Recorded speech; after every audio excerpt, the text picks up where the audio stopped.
우리 성도들에게도 동일한 은혜와 능력이 임하시기를 주님의 이름으로 축원합니다. 우리 디모데후서 3장 16절 17절 말씀을 봅시다. 신약성경 346페이지입니다. 신약성경 346페이지 디모데후서 3장 16절 17절 말씀이 되겠습니다. 오늘은 2절밖에 되지 않으니까요. 우리 2절밖에 되지 않으니까 우리 다 같이 한 목소리를 읽겠습니다. 시작. 모든 성경은 하나님의 감동으로 된 것으로 교훈과 책망과 바르게 함과 의로 교육하기에 유익하니 이는 온전하게 하며 아멘. 저는 오늘 본 말씀을 가지고 따라합시다. 말씀에 대한 태도가 신앙의 열매를 결정합니다. 이와 같은 제목으로 하나님의 말씀을 준비하도록 하겠습니다. 한 번은 제가 지방에 목사님들과 식사를 하다가 제가 이렇게 둘러앉아 있는데 한 젊은 목사님이 식사를 하시다가 이렇게 말씀을 하시는 거예요. 우리 교회에 아주 잘 사는 권사님이 계신데 이상하게 하나님께 대해서는 인색하십니다라는 말을 하셨습니다. 제가 가만히 있었으면 되는데 그 말에 어폐가 있어서 제가 그 말을 지적했어요. 목사님, 그 권사님은 잘 사는 분이 아니라 그저 부자일 뿐인 겁니다. 정말 하나님 앞에 잘 사시는 분은 하나님께 대하여 그렇게 인색하실 수가 없어요. 그렇기 때문에 잘 사는 것이 아니라 우리 권사님은 그냥 부자이십니다. 이렇게 표현하는 것이 맞습니다. 라고 이야기를 했는데 뒤돌아서서 후회를 했습니다. 괜히 말했다. 내가 괜히 말했다. 그냥 넘겨도 되는데 괜히 말했다. 근데 곰곰이 생각해 보면요, 우리가 흔히 범하는 오류 중 하나는 한국 사람들은 부자를 잘 사는 사람이라고 표현을 합니다. 그 사람 잘 살아. 재산이 100억 있고 200억이 있어. 정말 잘 살아 라고 이야기합니다. 틀린 말입니다. 잘 사는 게 아니라 부자로 사는 사람인 것입니다. 여러분, 과연 잘 산다는 의미가 무엇일까요? 유교에서는 삼강 오륜을 이야기하며 인간의 도리에 대해서 이야기합니다. 한번 여러분 어떻게 사는 것이 잘 사는 것인가, 어떻게 사는 것이 이상적인 인간의 삶인가에 대해서 한번 생각해 보셨습니까? 근데 세상에는 정답이 없습니다. 세상 사람들은 각각 자기의 생각대로 잘 사는 기준에 대해서 설명합니다. 물질이 삶의 기준인 사람은 돈을 많이 버는 것이 잘 사는 것이다 라고 생각하겠죠. 건강을 원하는 사람은 건강하게 사는 것이 잘 사는 것이다. 자녀가 잘 되는 것이 잘 사는 것이다. 명예를 얻는 것이 잘 사는 것이다. 권력을 얻는 것이 잘 사는 것이다 라고 판단을 하는 사람들이 많이 있습니다. 보통 여러분, 우리가 물건을 사게 되면 그 물건에 따른 매뉴얼이 있습니다. 그러니까 꼭 매뉴얼을 읽고 물건을 사용하거나 조립을 하라고 이야기하죠. 그 매뉴얼이라고 하는 것은 그 물건을 만든 사람이 만든 사용 설명서입니다. 그러니까 물건을 만든 사람은 그 물건이 그 용도에 맞게 가장 잘 사용되어질 수 있도록 그 사용 설명서를 쓰는 거죠. 그리고 소비자들은 그 사용 설명서에 맞게 제품을 사용할 때 이상적으로 오랫동안 편리하게 그 물건을 사용할 수 있는 겁니다. 그러니까 그 물건의 용도는 만든 사람이 결정하는 겁니다. 우리 인생도 마찬가지입니다. 인간이 어떻게 잘 사는 것인가에 대한 해답은 결국 인간을 창조하신 하나님께 해답이 있는 것입니다. 하나님이 여러분 인간을 창조하실 때 아무렇게나 만드신 것이 아닙니다. 아무 생각 없이 우리 인간을 창조하신 것이 아닙니다. 하나님은 우리를 만드실 때 분명한 목적을 가지고 우리를 만드셨습니다. 그리고 하나님은 우리를 창조하실 때 어떻게 사는 것이 가장 이상적인 삶인가에 대해서도 분명히 목적을 가지고 만드셨습니다. 그리고 하나님은 잘 사는 것이 무엇인가에 대한 해답을 하나님의 말씀인 성경을 통해서 우리에게 알려주고 계신 것입니다. 그러니까 여러분, 우리가 어떻게 사는 것이 잘 사는 것인가에 대하여 깨닫고 바르게 살기 위해서는 하나님의 말씀을 제대로 읽고 하나님의 말씀은 제대로 깨달아 그 말씀대로 행하여 나갈 때 우리의 삶에 참된 하나님의 은혜가 임하게 되는 것입니다. 그래서 요한계시록 1장 3절에 보면요, 이렇게 말씀하셔요. 이 예언의 말씀을, 물론 좁게 말하면 요한계시록이겠지만 전체적으로 하나님의 말씀입니다. 이 예언의 말씀을 읽는 자와 듣는 자와 그것을 지키는 자들이 복이 있다라고 말씀하고 있습니다. 그 이유가 무엇입니까? 하나님의 말씀을 듣고 하나님의 말씀을 읽고 그대로 행하는 자들이 참으로 잘 사는 사람들이며 하나님께서 그러한 성도의 삶을 인정해 주시기 때문입니다. 그렇기 때문에 여러분, 우리가 하나님의 말씀, 어떻게 사는 것이 성도다운 삶이며 어떻게 사는 것이 잘 사는 것인가에 대한 온전한 기록을 하고 있는 성경에 대하여 올바른 태도를 보일 때 우리의 삶의 신앙의 열매와 신앙의 질이 결정되어지는 것입니다. 여러분의 노력이나 수고나 여러분의 어떠한 능력이 아니라 하나님의 말씀에 대하여 올바른 태도를 가지고 하나님의 말씀에 대하여 올바른 반응을 보일 때 하나님께서 그 믿음의 능력을 보시고 우리의 삶의 신앙의 열매가 나타나게 하여 주시는 것입니다. 저는 오늘 시간, 그럼 우리가 하나님 말씀에 대하여 읽고 묵상하며 실천하는 올바른 믿음의 태도 가운데 있을 때 어떠한 신앙의 열매가 나타나는가에 대하여 살펴보라 함께 나누고자 합니다. 첫 번째로요, 하나님의 말씀에 대한 우리의 올바른 태도가 우리의 삶에 하나님의 축복을 결정합니다. 그러니까 여러분, 우리가 하나님 말씀에 대해 어떠한 태도를 보이느냐, 하나님 말씀에 대해 어떻게 살아가느냐에 따라 하나님께서 우리에게 베푸시는 하나님의 축복이 결정되게 되어 있는 것입니다.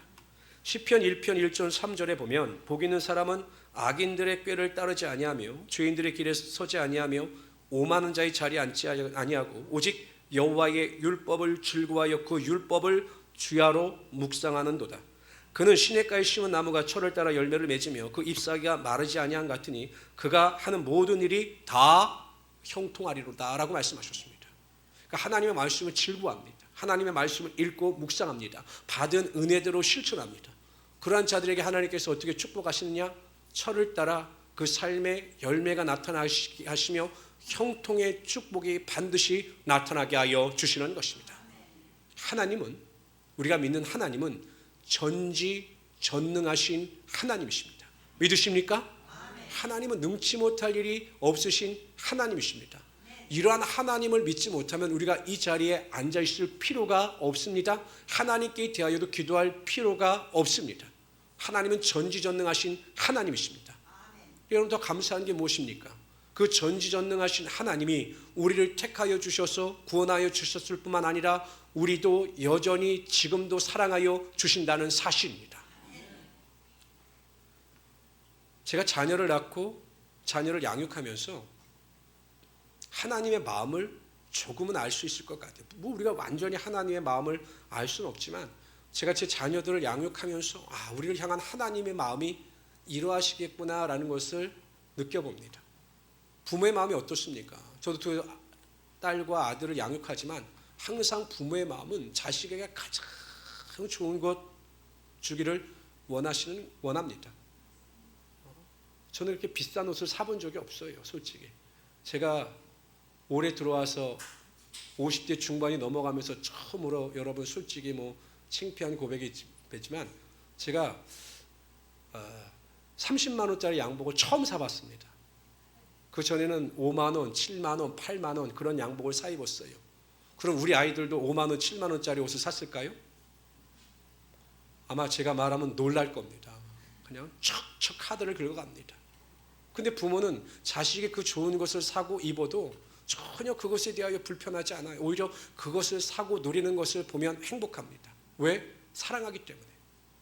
그러나 자녀를 향한 부모의 사랑보다 더한 것이 하나님이십니다. 하나님은 우리를 사랑하셔서 독생자 예수를 이 땅에 보내주시고 예수 그리스도께서 십자가를 지게 하시며 우리를 구원하여 주셨습니다. 그러나 하나님은 항상 성도들에게 좋은 것 주시기를 원하시며 성도들이 은혜 가운데 행복하게 살아가기를 원하시는 것이에요. 하나님은 성도들이 하나님께서 허락하시는 축복의 길을 걸어가기를 원하시는 것입니다. 그래서 하나님께서 우리에게 하나님의 말씀에 순종하고 그 말씀대로 살아갈 것을 강조하시는 거죠. 우리가 하나님의 말씀에 순종한다라고 해서 하나님의 영광이 더 드러나거나 하나님께서 유익 있는 것은 절대 아닙니다. 우리의 순종 여부와 상관없이 하나님은 항상 완전하시며 부족한 것이 없으신 하나님이십니다. 그런데 왜 우리에게 명령하시고 순종을 요구하시느냐? 우리에게 축복을 주시기 위하여, 우리에게 은혜를 베푸시기 위하여 하나님께서 그렇게 하신다는 것입니다. 우리가 하나님 안에서 매일 하나님의 말씀을 묵상하고 그 하나님의 말씀대로 살려고 몸부림칠 때 정말 하나님의 말씀이 내 발의 등이요 내 길의 빛입니다라고 하는 믿음을 가지고 하나님의 말씀의 인도하심을 받으려고 노력할 때 하나님께서 그러한 성도의 삶에 축복과 은혜를 베풀어 주시는 것입니다. 제가 금요 아침 기도회 때 잠깐 나눈 예화인데 제가 다시 한번 듣지 못한 분들을 위해서 말씀을 드리고자 합니다. 미국 펜실바니아 주는 그 펜실베니아 주를 상징하는 새가 있습니다. 안양시도 보면 안양시를 상징하는 나무가 있더라고요. 이처럼 펜실베니아 주에는 그 주를 상징하는 새가 있는데 바로 갈매기입니다. 근데 이 펜실베니아 주가 갈매기를 그 주의 새로 선정한 이유가 있습니다. 이 미국은 청교도들의 기도와 눈물로 세워진 국가입니다. 그래서 청교도들이 미국에 정착하고 흩어져서 미 합중국이 세워지게 된 거죠. 근데 많은 청교도들이 이 펜실베니아 주로 이동을 하였습니다. 그리고 하나님의 은혜 가운데 최선을 다하여 농사를 지었을 때 풍성한 벼농사의 수확을 거두게 됩니다. 근데 갑자기 메뚜기 떼가 나타났어요. 엄청난 메뚜기 떼가 나타나서 수확을 앞둔 벼를 먹기 시작하는데 정말 사람들의 힘으로는 손수무책이었습니다. 막 메뚜기를 쫓아보기도 하고 뭔가 방법을 다 동원해 보았지만 그 거대한 메뚜기 떼를 이길 수가 없었습니다. 근데 그때 갑자기 교회에서 종소리가 들리는 겁니다.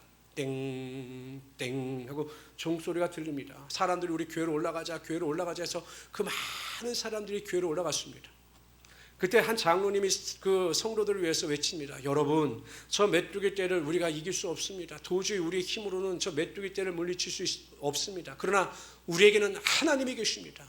성경에 보면 우리가 하나님 앞에 나아가 부르짖을 때 하나님께서 우리를 위하여 크고 비밀한 일을 약속하신다라고 이루어 주신다라고 약속하셨으니 우리가 하나님의 말씀을 믿고 우리 하나님 앞에 절대적인 믿음을 가지고 기도합시다 라고 선포할 때 모든 사람들이 그 교회당에 모여서 눈물을 흘리며 하나님의 도우심을 구하며 약속의 말씀을 믿고 간절히 몇 시간씩 기도하기 시작했습니다. 뜨거운 기도 소리가 그 교회당에 울려 퍼졌습니다. 그리고 어느 정도 한참 몇 시간이 흐른 뒤에 갑자기 밖에서 이상한 소리가 들리는 겁니다. 뭔가 하고 사람들이 나가보니까 거대한 갈매기 떼가 갑자기 날아오기 시작합니다. 그리고 그 벼밭에 들어가서 그 벼를 갉아먹는 메뚜기들을 다 잡아먹기 시작했습니다. 순식간에 일어나는 일입니다. 자신들이 아무리 노력하고 수고를 했어도 그 메뚜기 떼 위협을 제거할 수 없었는데 그 갈매기 떼들이 와가지고 그냥 순식간에 그 수많은 메뚜기 떼를 잡아먹으로 말미암아 깨끗이 메뚜기 떼가 사라지게 되었습니다. 뿐만 아니라 그때 그 메뚜기 떼를 먹은 그 갈매기들이 그 배설물을 배설했는데 그게 자양분이 되어서 그게 밭을 굉장히 윤택하게 만들었습니다. 그 다음 연도에는 더 많은 수확을 거둘 수 있게 되었습니다.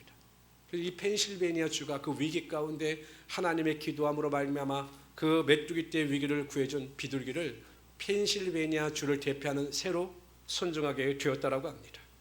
성도 여러분, 우리의 힘으로 할 수 없는 그것을 하나님께서는 하실 수가 있습니다.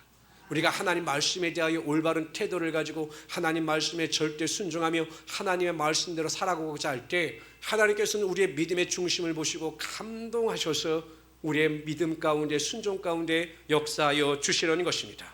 이사야서 1장 19절에 보면 너희가 즐겨 순종하면 땅의 아름다운 소산을 먹을 것이오다라고 말씀하셨습니다. 성도 여러분, 하나님의 말씀을 읽고 묵상하시고 그 받은 은혜대로 절대 순종하며 나아갈 수 있는 우리 성도들이 되시기를 바랍니다. 인간적인 생각이나 방법이나 판단이나 감정을 앞세우지 말고 항상 하나님께서 나에게 말씀하시는 것이 무엇인가를 깨닫고 순종하여 하나님의 영광을 드러내시고 그러므로 말미암아 하나님의 축복을 누리며 살아갈 수 있는 귀한 성도들이 되시기를 주님의 이름으로 축원합니다. 두 번째로요, 하나님의 말씀에 대한 태도가 우리의 삶의 신앙의 성숙과 성장을 결정합니다. 그러니까 하나님의 말씀에 대하여 어떠한 태도를 보이느냐, 하나님의 말씀에 대하여 어떻게 행동하느냐에 따라 신앙의 성장과 성숙을 결정한다라는 것입니다. 베드로서 3장 18절을 다 같이 읽어봅시다. 시작. 오직 우리 주 곧 구주 예수 그리스도의 은혜와 그를 아는 지식에서 자라가라. 영광이 이제와 영원한 날까지 그에게 있을지어다. 베드로 사도는 소아시아 교회 성도들이 이야기하는 겁니다. 그리스도를 아는 지식에서 자라가라, 성장하라, 성숙하라 이렇게 강조하고 있는 것입니다. 사도 바울은 자신이 아들과 같이 사랑하는 제자 디모데에게 편지를 보냅니다. 그걸 목회서신이라고 하는데 그 디모데에게 사도 바울이 이렇게 요청합니다. 디모데전서 4장 15절에 보면 이 모든 일에 전심전력하여 너희 성숙함을 모든 사람에게 나타나게 하라. 여러분, 디모데는요 연수했습니다. 나이가 어렸어요. 사도 바울은 항상 걱정이었죠. 아이고, 저렇게 어린 디모데를 나이 많은 성도들이 무시하면 어떡하지? 라고 염려했어요. 그래서 네 연수함을 없이 여기지 말게 하라. 그래서 신앙의 성장과 성숙을 이루어가야 한다라고 당부하고 있는 것입니다. 성도 여러분, 우리의 신앙이 제자리에 머물지 않고 성장, 성숙해 나가는 것이 하나님의 뜻입니다. 그리고 하나님은 신앙이 성장해 나가고 성숙해 나가는 성도들의 모습을 보면서 기뻐하시는 것입니다. 여러분 생각해 보세요. 요즘에 부모의 마음을 가장 아프게 하는 자녀들 중에 하나가 발달장애잖아요. 나이를 먹어갈수록 신체적으로나 정신적으로나 성장하고 성숙해 나가야 하는데 어느 순간 지적 수준이 멈춰 있는 거예요. 발달이 장애를 받아서 더 이상 발달하지 못하는 거예요. 몸은 컸는데 지식은 어린아이 수준에 머무르 있는 겁니다. 그런 자녀를 보면서 얼마나 부모들이 가슴이 아프고 그 마음이 얼마나 어렵겠습니까? 하나님도 그렇지 않으실까요? 한 이 정도면 신앙이 성장하고 성숙하여 하나님을 기쁘시게 하는 자가 되어야 하는데 항상 그 신앙이 성장하지 못하고 그 자리에 머물러 있다면 하나님께서 그 성도들을 보실 때도 가장 슬퍼하실 것입니다. 그래서 성도들은 항상 믿음의 성장을 이룰 수 있어야 한다는 것입니다. 오늘은 어제보다, 내일은 오늘보다 더 나은 믿음의 성장과 성숙이 반드시 이루어져 가야 하는 것입니다. 그런데 그것을 어떻게 성장과 성장을 이룰 수 있는가? 그 해답이 오늘 본문 말씀에 나와 있습니다. 모든 성경은 하나님의 감동, 성령의 감동으로 된 것으로 교훈과 책망과 바르게 함과 의로 교육하기에 유익하니 이는 하나님의 사람으로 온전하게 하며 모든 선한 일을 행할 능력을 갖추게 하려 함이라. 하나님의 말씀을 읽고 묵상하면 그 말씀을 통해서 하나님께서 성도들을 선하게 다듬어 가십니다. 그리고 선한 일을 행할 수 있는 은혜와 능력을 베풀어 주시는 거죠. 근데 여러분, 하나님의 말씀에는 능력이 있어요. 성도들 이렇게 이야기합니다. 아이고, 목사님 이게 문자로 기록되어져 있는데 이게 뭐 소설책이나 뭐 다른 역사책하고 무슨 다른 점이 있습니까? 이건 정말 무지한 생각입니다. 성경은 하나님의 말씀은 성경은 성령의 능력으로 기록되어진 거예요. 성경을 쓰는 성경의 저자들이 자신들의 생각과 감정, 지식으로 기록한 것이 아니라 성령께서 그들의 마음과 생각을 주장하심으로 말미암아 성령의 능력에 따라 성경을 기록한 것입니다. 그렇기 때문에 지금도 하나님의 말씀은 살아있습니다. 그래서 여러분 히브리서 4장 12절에 보면 이렇게 말씀하십니다. 하나님의 말씀은 살아있고 활력이 있어 좌우에 날 수는 없건 검보다 예리하여 혼과 영감이 관절과 골수를 찔러 쪼개기까지 하며 또 마음의 생각과 뜻을 판단하나니.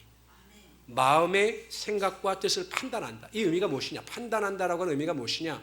우리의 마음과 생각을 드러나게 하신다라는 것입니다. 드러나게 하신다. 그래서 회개케 하시고 바른 길을 걸어가게 하신다라는 거예요. 사람은요 자기에게 대하여 굉장히 관대합니다. 제가 성도들을 만나보고 많은 사람들을 만나보면 사람들은 자기에 대해서 굉장히 관대합니다. 자신의 잘못이나 실수에 대해서 그것을 드러내고 회개하기보다는 그것을 합리화시키거나 그것이 잘못된 것에 대하여 깨달으려고 하지 않은 경향이 굉장히 많아요. 성도들도 마찬가지입니다. 굉장히 자신에게 대하여 관대합니다. 근데 여러분, 하나님의 말씀이 들어가면 그렇지 않다는 거예요. 하나님의 말씀을 읽고 묵상하면 그 하나님의 말씀이 내 영혼 가운데 역사하기 시작합니다. 성령으로 기록된 하나님의 말씀이 내 안에 들어오면 성령께서 내 영혼을 흔드시는 거예요. 그저 나의 생각과 뜻이 잘못된 것을 드러내게 하시고 회개케 하심으로 말미암아 더 거룩한 은혜 가운데 나가게 하시고 그래서 성장과 성숙을 이루게 하여 주시는 것입니다. 제가 목회자로서 몇 번 말씀드리지만 정말 감사한 것 중에 하나가 이 목회자로서의 가장 큰 권세 중에 하나가 하나님의 말씀을 전파하는 거거든요. 제가 하나님의 말씀을 받아서 여러분들에게 설교할 수 있는 것이 목회자의 특권입니다. 그런데 이 설교할 수 있는 것이 특권이자 하나님의 은혜가 돼요. 왜냐하면 제가 하나님의 말씀을 준비할 때마다 하나님의 설교를 준비할 때마다 말씀을 읽고 묵상할 때마다 그 하나님의 말씀이 먼저 제 안에서 역사하심으로 말미암아 죄의 잘못을 드러내게 하시고 은혜를 깨닫게 하여 주셔서 하나님의 말씀 안에 바로 서게 하여 주시기 때문이죠. 가끔 생각해 보면 제가 목회자가 되지 않았더라면 어떻게 되었을까라고 생각해 보면 아마 저는 그렇게 믿음의 사람, 신실한 사람은 되지 못했을 것 같아요. 워낙 노는 걸 좋아했기 때문에. 아마 세상 가운데 방황했겠지요. 주일날마다 목사님이 저에게 이렇게 이야기했을 겁니다. 임 집사님, 주일날마다 좀 예배 좀 잘 나오세요. 이랬을 거예요. 근데 하나님께서 제 코를 꿰셔서 목회자가 되게 하셔서 사명을 감당케 해주셨을 뿐만 아니라 하나님의 말씀을 통하여 깨닫게 하시고 돌이키게 하여 주셔서 매일 하나님 앞에 가까이 나갈 수 있는 은혜를 베풀어 주신 겁니다. 뒤돌아보면 그래도 병아리 눈물만큼 조금씩 변화되고 있구나. 나의 생각이나 마음이나 행위가 하나님의 말씀 안에서 조금씩 성장하고 있고 성숙해져 가고 있구나라는 것을 깨달을 때가 많이 있습니다. 성도 여러분, 한번 여쭤봅시다. 정말 공부를 좋아해서 공부하시는 분들 계십니까? 제가 보는 우리 권병관 집사님은 나름대로 이렇게 연구도 많이 하시고 수고 노력도 많이 하시고 공부하는 게 좋으세요? 공부 안 하면 병이 나실 것 같습니까? 제가 그런 사람은 거의 만나보지 못했어요. 내가 공부가 너무 좋아서 공부를 하고 내가 공부를 안 하면 미칠 것 같아서 공부한다. 이런 사람은 제가 많이 만나보지 못했습니다. 대부분의 사람들이 어쩔 수 없이 공부하는 거예요. 어쩔 수 없어서 공부하는 겁니다. 그런데 여러분, 어쩔 수 없이 해야 되는 공부를 하다가 어느 순간 공부의 재미를 느낍니다. 저도 보면 이렇게 제가 이게 성경에 대한 관심이 별로 없다가 목회자가 내가 개척하면서 제가 성경에 대한 재미를 더 크게 느꼈어요. 하나님의 말씀이 너무 재미있는 겁니다. 제가 하나님의 말씀을 읽고 묵상하는데 우리가 성경에 대한 태도도 그런 것 같아요. 성경 읽는 것이 처음부터 재미있고 즐거운 사람이 얼마나 될까요? 성경을 보면 막 꿀송이 같이 달고 이렇게 말하는데 나와는 전혀 상관없는 것 같아요. 근데 여러분, 그럼에도 불구하고 우리가 의지를 가지고 하나님의 말씀을 읽고자 노력하고 매일 시간을 내어서 하나님의 말씀을 읽고 또한 큐티하고 그 말씀대로 살고자 노력할 때 어느 순간 그 말씀이 우리 안에 역사함으로 말미암아 내가 하나님을 가까이 하고자 하는 거룩한 소원과 은혜가 반드시 임하게 되는 것입니다. 근데 우리가 의지적인 노력을 하지 않고 언젠간 하나님께서 은혜를 베풀어 주시겠지, 그래서 내가 하나님의 말씀을 읽겠지라고 생각하면 절대 하나님의 말씀을 읽지도 않고 묵상하지도 않게 되는 겁니다. 제가 여러분 올 한 해 동안 시작하면서 공동체 성경 읽기 프로그램을 소개시켜 드렸지 않습니까? 우리는 결단하시고 유튜브 모바일 틀어서 엉뚱한 거 검색하지 마시고 그 공동체 성경 읽기를 꼭 읽으십시오. 그러면 일독을 할 수 있습니다. 15분만 투자하면 우리가 성경 일독을 할 수 있습니다. 제가 그렇게 권면을 드렸고 지금도 행하시는 분들도 있을 줄 압니다. 저도 어찌하든지 이걸 실천하려고 노력합니다. 지금 에레미야 마지막 부분을 향해서 가고 있는데 하나님에 대한 말씀에 관심이 있는 자들에게 하나님께서 은혜를 베풀어 주셔서 성장과 성숙을 이루어갈 수 있게 하여 주시는 것입니다. 하나님의 말씀을 가까이 하지 않고 하나님의 말씀을 읽지 않고 하나님의 말씀을 묵상하지 않고는 절대 성장과 성숙을 이룰 수가 없는 겁니다.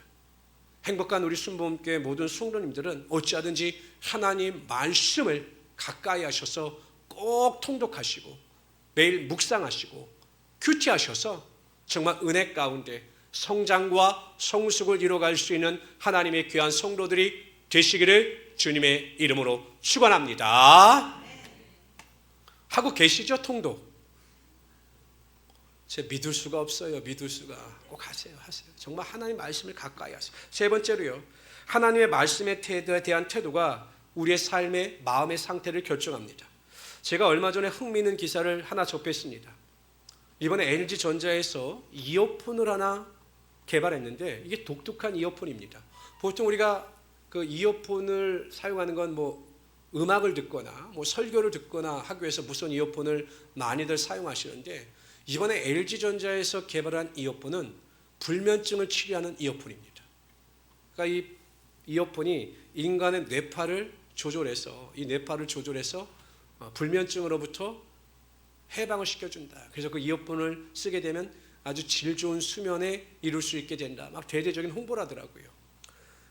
매년 한 번씩 열리는 그 CES라고 하는 것이 있습니다. 이게 뭐냐면 세계 최대 가전 IT 전시회거든요. 그런 각 전자회사들은 자신들이 개발한 신제품을 여기에서 홍보합니다. 그러니까 자신들 회사의 사활을 걸 제품들을 전시하고 홍보하죠. 근데 LG기업에서 LG전자에서 이번에 이 이어폰 브리즈라고 하는 이 이어폰을 그 CES 2023에 출품하기로 결정을 했다라는 거예요. 그러니까 이 불면 사업, 나중에 이제 수면 산업이 수면 사업. 그러니까 지금 이 시대를 살아가고 있는 많은 현대인들이 제대로 잠을 못 잔다라는 거예요. 여러분 어떻습니까? 잠 잘 주무십니까? 전 이해는 솔직히 못합니다. 저는 그냥 베개만 베면 자니까. 뭐 커피를 10잔 먹어도 그냥 자긴 자니까.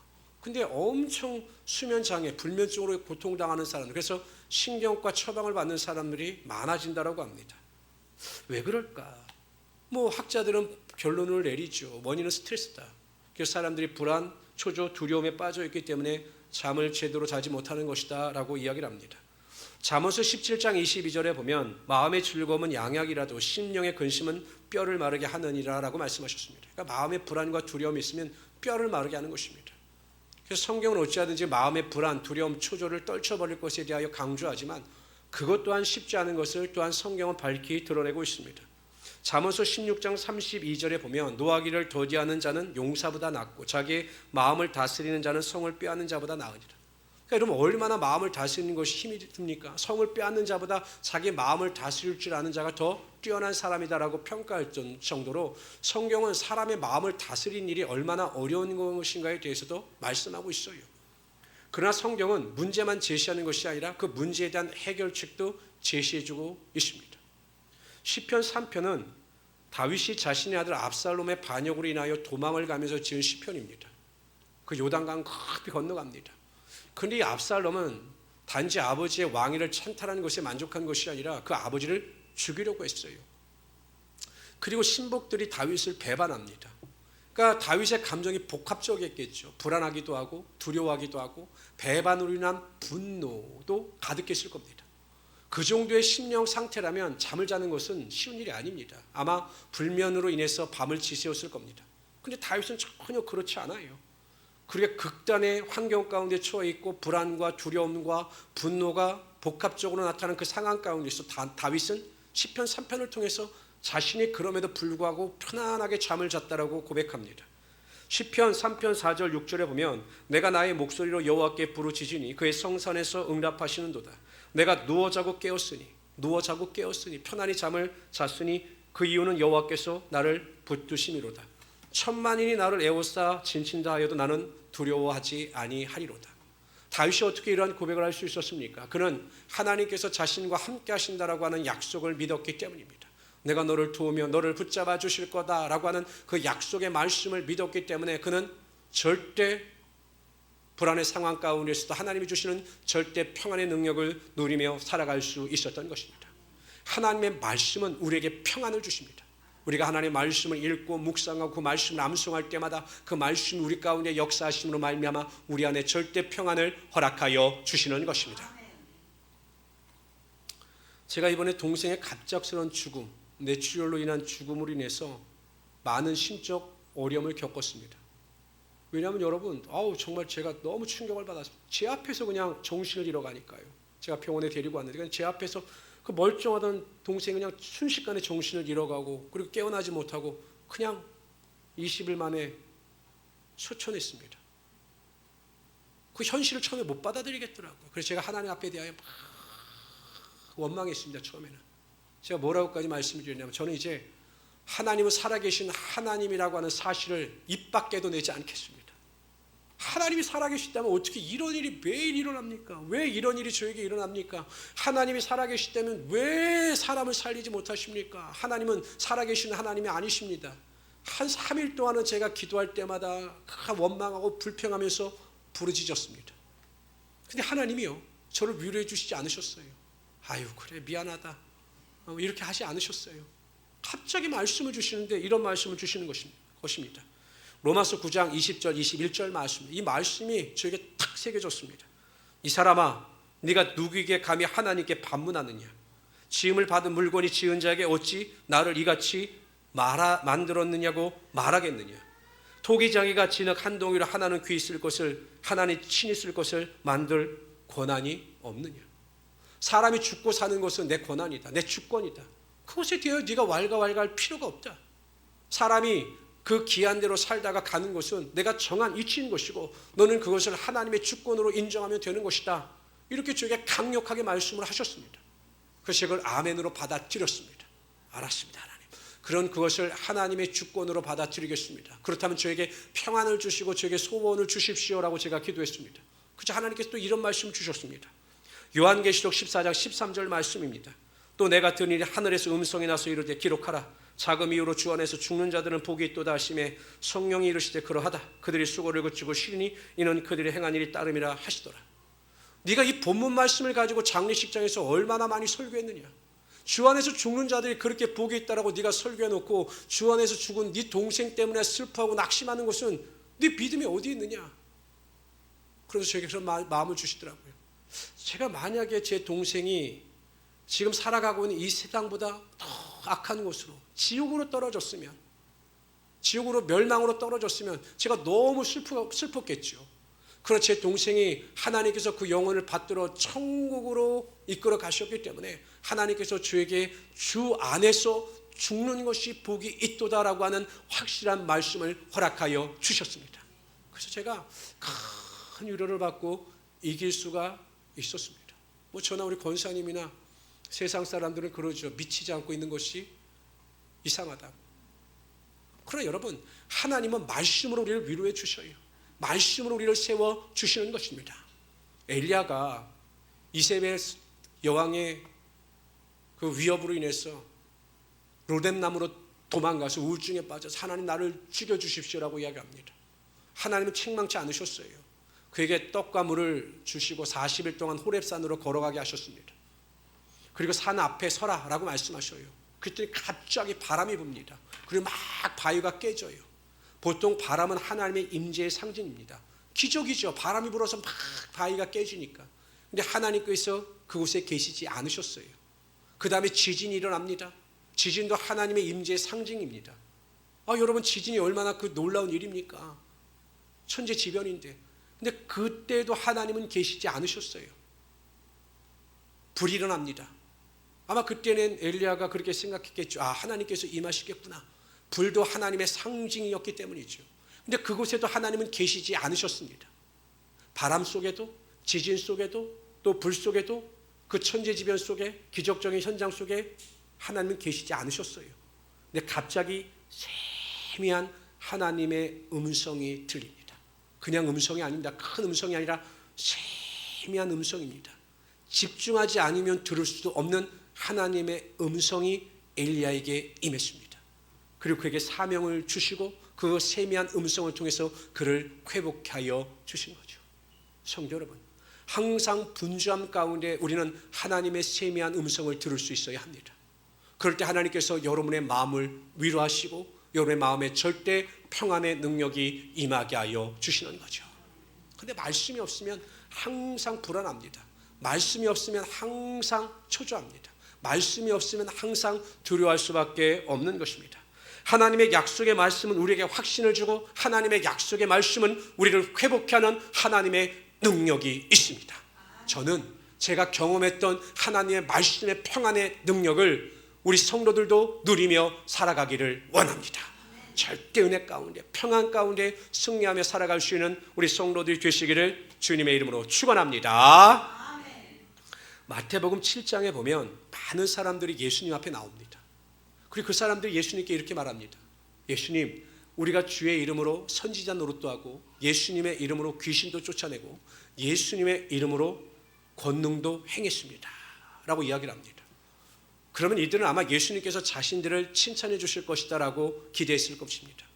근데 예수님께서 그들에게 뭐라고 말씀하십니까? 내가 너희를 도무지 모르겠다.